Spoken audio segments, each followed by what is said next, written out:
la divinidad se encuentra en la lucha. Esto puede considerarse, desde cierto punto de vista, una contradicción compatible. Un niño de apenas 8 años es despojado de su ropa y se encuentra allí, temblando. Es un día otoñal sombrío, frío y brumoso, ideal para cazar. Entonces, se le exige correr. Un general da la orden a sus perros de perseguir al niño, quien pronto es atrapado y destrozado frente a su madre. La horrorosa escena queda grabada en su mente para siempre. ¿Cómo puede permitirse esto, y mucho menos considerarse obra de lo divino? Iván Karamazov relata esta historia a su hermano Alexei en una de las obras más famosas de Fyodor Dostoyevsky, Los hermanos Karamazov. Una obra cumbre incluso entre los gigantes de la literatura rusa. Iván posee una mente brillante, pero esta lo conduce a una angustia profunda, incapaz de reconciliar el sufrimiento humano, especialmente el de los niños inocentes, con la benevolencia de Dios. Dostoyevsky, en cambio, cree que existe compatibilidad en esta contradicción, sin embargo, su personaje Iván no encuentra una salida. En referencia a esto, Iván admite lo siguiente: soy un insecto, y reconozco con toda humildad que no puedo entender por qué el mundo está dispuesto de esta manera. Supongo que los hombres tienen la culpa. Se les dio el paraíso, pero quisieron la libertad y robaron el fuego del cielo, aunque sabían que serían desdichados. Así que no hay razón para compadecerlos. Con mi humilde entendimiento terrenal euclidiano, todo lo que sé es que hay sufrimiento y que no hay culpables. Que la causa sigue al efecto de manera simple y directa, que todo fluye y encuentra su nivel. Pero eso es solo tontería euclidiana, lo sé, y no puedo consentir vivir bajo ella. Qué consuelo me da saber que no hay culpables, que la causa sigue al efecto de manera simple y directa, y que lo entiendo. Debo tener justicia, o me destruiré a mí mismo. Y no justicia en algún tiempo y espacio remoto e infinito, sino aquí en la tierra, y que pueda verla yo mismo. Dostoyevsky, el gran escritor psicológico, no inventa a Iván Karamazov de la nada. Utiliza a Iván como portavoz de sus propias dudas. Lo que Iván significa al hablar de entendimiento euclidiano, es una causa y efecto absoluta, sin desviación, un mundo determinista donde una acción del pasado se refleja perfectamente en el futuro. En otras palabras, la causalidad científica, el destino. Y dentro de este marco fatalista, la humanidad no puede ser culpable. El hermano de Iván, Alexei, responde no tanto con palabras, sino con empatía. Es el otro lado de este debate o dialéctica, el que mantiene una firme resolución en el Dios amoroso, y no obstante, en la pureza del libre albedrío humano. Alexei sirve como portavoz de otra parte de la mente de Dostoyevsky. En este sentido, vemos cómo Dostoyevsky emplea el método dialéctico en su escritura, que consiste en resaltar puntos contradictorios y permitir que los personajes discutan desde posiciones opuestas. Esta conversación entre Iván y Alexei es una introducción a la parábola del Gran Inquisidor, una historia dentro de otra historia que discute lo que sucede después de que Jesucristo desciende nuevamente a la tierra. Jesús es encarcelado en Sevilla, España, durante la Santa Inquisición de la Iglesia Católica. Con el objetivo de combatir la herejía, el Gran Inquisidor identifica al propio Jesucristo como una amenaza para la Iglesia. El Inquisidor busca proporcionar pan a la humanidad, controlar su conciencia y estabilizar el dominio de la Iglesia en el mundo en nombre de Dios, para que el hombre no tenga que sufrir. Sin embargo, para lograrlo, primero debe abandonar las enseñanzas de Jesucristo, quien enfatiza la libertad de elección. En esta parábola, de hecho, la Iglesia se transforma en algo diferente a una institución que representa la voz de Dios. El inquisidor pretende convertirse en un mártir que guíe a la humanidad hacia una vida controlada pero feliz, libre del sufrimiento que Dios ha impuesto a la humanidad. Es una parábola con múltiples dimensiones.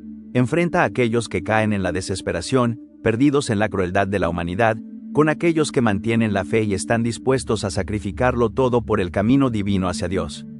También contrapone a quienes buscan seguridad, un mundo libre de sufrimiento a costa del libre albedrío, con quienes buscan la libertad por sí misma, sin importar cuánto sufra la humanidad, celebrando que ésta pueda sufrir, lo que se traduce en una visión deontológica, donde conceptos como el libre albedrío son un bien intrínseco.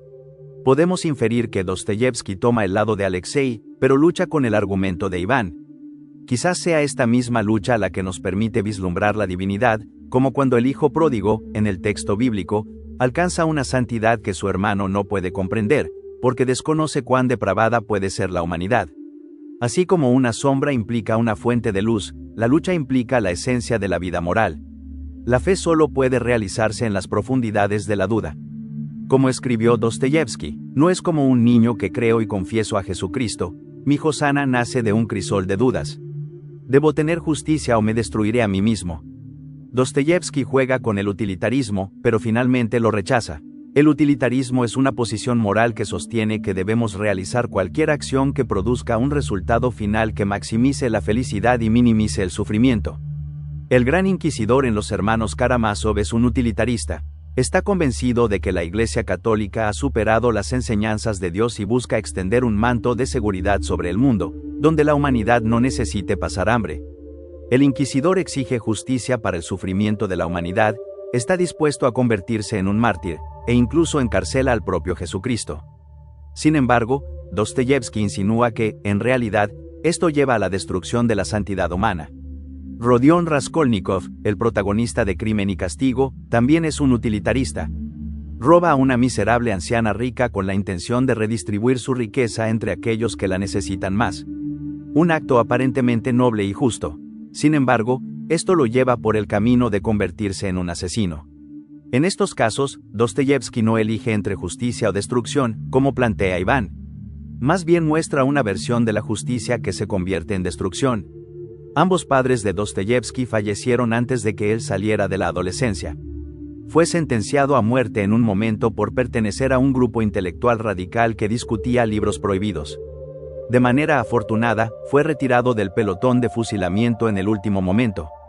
Existe ambigüedad sobre si el mensajero que llevaba el indulto, justo antes de su ejecución, fue un evento orquestado por el zar para hacer un espectáculo de los conspiradores.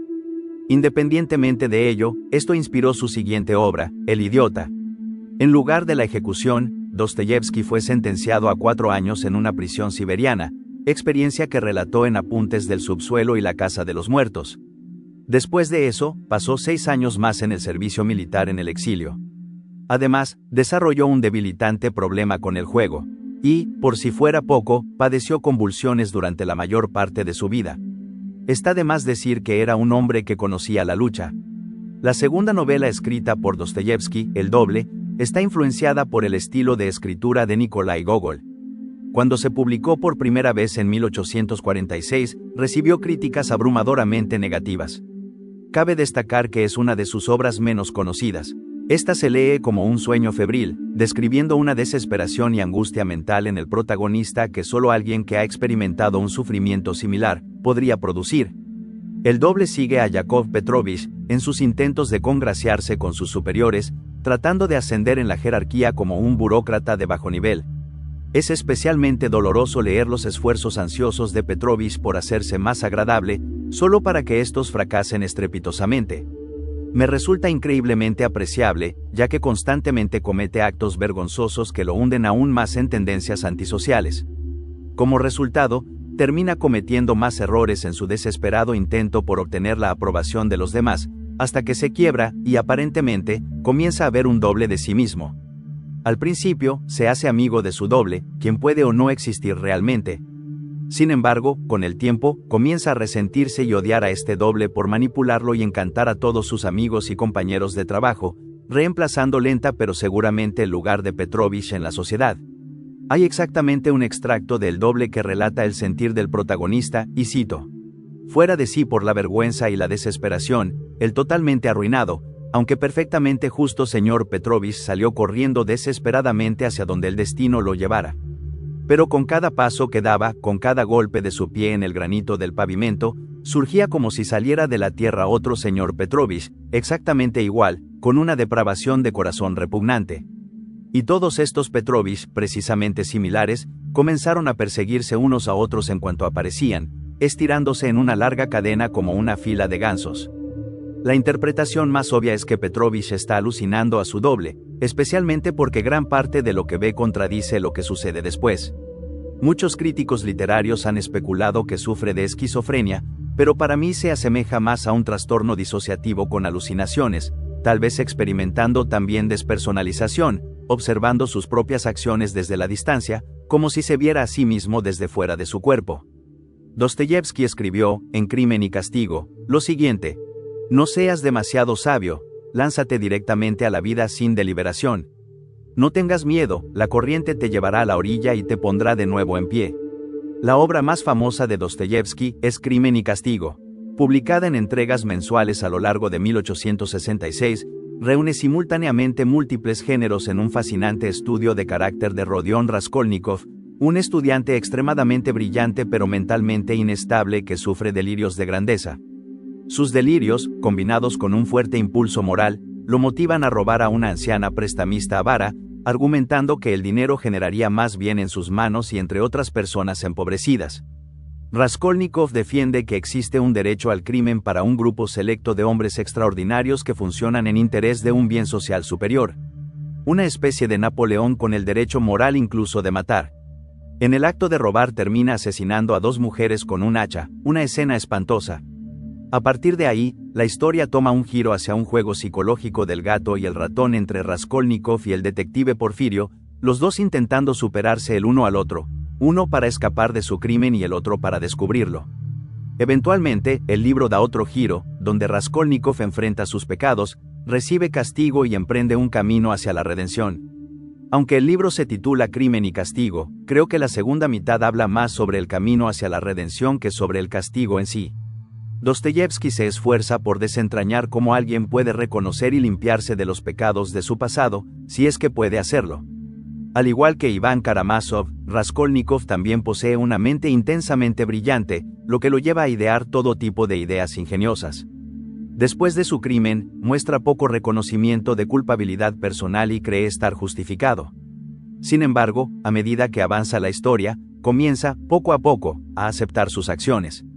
Los personajes en el libro son multifacéticos, algunos son inmorales con intenciones maliciosas, y otros son amorales, actuando ni por malicia ni por amor. También están aquellos verdaderamente morales, como Sonia Marmeladova, que irradia una fuerza moral a pesar de su propio sufrimiento. Es la hija de un borracho indigente y una joven obligada a la prostitución, otro eco de aquellos que sufren estando más cerca de Dios. Luego tenemos a Raskolnikov, quien es considerado generalmente moral, pero extremadamente equivocado en sus principios hasta el punto de que bien podría ser el peor de los inmorales. Solo en su tormento al darse cuenta de sus pecados, Raskolnikov puede acercarse a lo divino. Es en esta lucha que puede encontrar un camino para ascender. Hay un pasaje que personalmente me gusta de Crimen y Castigo, que es una conversación entre Raskolnikov y Sonia. En él, Raskolnikov dice lo siguiente: «Y tu peor pecado es que te has destruido y traicionado a ti misma por nada. No es terrible que vivas en esta suciedad que tanto detestas, y al mismo tiempo, lo sabes tú misma, que no estás ayudando a nadie con ello, no estás salvando a nadie de nada. Dime, ¿cómo pueden existir en ti el oprobio y la degradación junto con otros sentimientos opuestos y sagrados? Sería 1000 veces mejor y más sabio saltar al agua, y terminar con todo». Partiendo de la premisa de que no existe un significado objetivo en la vida, el nihilista sostiene que la vida carece de cualquier tipo de significado. Cree que los valores humanos son infundados, y algunos incluso creen que alcanzar el conocimiento es fundamentalmente imposible. Un existencialista, sin embargo, cree que aún podemos crear nuestro propio significado subjetivo en la vida. Un rasgo común es que ambos grupos generalmente asocian esta falta de significado objetivo como algo profundamente aterrador. Hay quienes dicen que el existencialismo es lo opuesto al nihilismo, y existe algo de verdad en tal afirmación. A pesar de eso, el hecho de describir algo como opuesto a otra cosa no implica necesariamente que se opongan en todos los aspectos, ya que es evidente que existe un vínculo inextricable entre ambos. Dostoyevski, aunque rechazó explícitamente el existencialismo, y por supuesto, el nihilismo, también es ampliamente considerado un pensador existencialista. Al explicar su postura fiel a través de Alexei, también describe lo contrario, una libertad abrumadora y una postura existencial a través de Iván.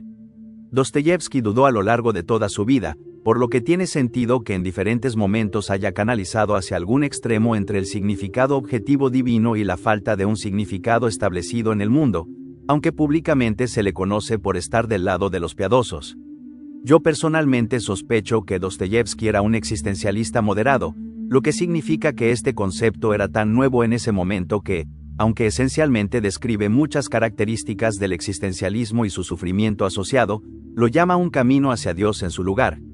Para mí, esto se asemeja a la forma en que el barroco Spinoza se refiere a la naturaleza o al concepto del todo como Dios, en lugar de usar otra palabra, porque básicamente no había ateos ni agnósticos en la Europa del siglo XVII, y no tenían otro término para ello. En el libre albedrío que Dios nos concede en la religión judeocristiana, simbolizado por el fuego del cielo o la manzana del Edén, la humanidad adquiere la capacidad de sufrir. Es en este sufrimiento que, a su vez, nos acercamos nuevamente a Dios. Por su parte, en la libertad de nuestra existencia, todo es permitido. Este gran sufrimiento, el peso de nuestra existencia, nos da todo sin moral. Entre estos dos modos de pensamiento, tendemos a tomar una interpretación mutuamente excluyente, trazando una línea entre el significado objetivo y el subjetivo. Todo esto es para decir que Dostoyevski no encaja fácilmente en las etiquetas tradicionalmente religiosas ni existencialistas.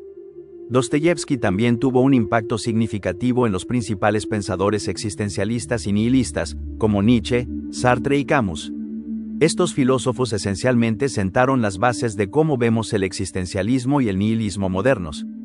Volvemos al punto de partida, una contradicción compatible, una idea enraizada en la filosofía existencialista y teológica, y particularmente en las obras de Dostoyevski. La lucha, el esfuerzo y el sufrimiento son ofrecidos como elementos divinos, como medios para alcanzar una purificación del alma. A pesar de eso, esta lucha no siempre amerita ser entendida como un proceso exclusivamente positivo. Existen momentos en que la lucha, lejos de ser una fuerza de elevación, puede convertirse en una carga insoportable, en una fuente de desesperación. Esta contradicción se da cuando el sufrimiento y el esfuerzo pierden su sentido, cuando el ser humano se encuentra atrapado en una lucha que parece no llevar a ningún lugar. La clave está en cómo el ser humano se enfrenta a esa lucha y cómo interpreta los significados detrás de sus esfuerzos. Al final, me gusta esta contradicción, ya que plantea algo con lo que personalmente estoy de acuerdo en relación con la naturaleza humana. La lucha, en su forma más pura, puede ser un regalo divino que lleva a lo que Nietzsche llamaría superación. Pero también puede convertirse en un desafío infernal si no se sabe encontrar su propósito o dirección. En Los hermanos Karamazov, el padre Zósimo nos advierte lo siguiente: sobre todo, no te mientas a ti mismo. El hombre que se miente a sí mismo y escucha su propia mentira, llega a un punto en el que no puede distinguir la verdad dentro de él, ni a su alrededor, y por lo tanto pierde todo respeto por sí mismo y por los demás. Y al no tener respeto, deja de amar.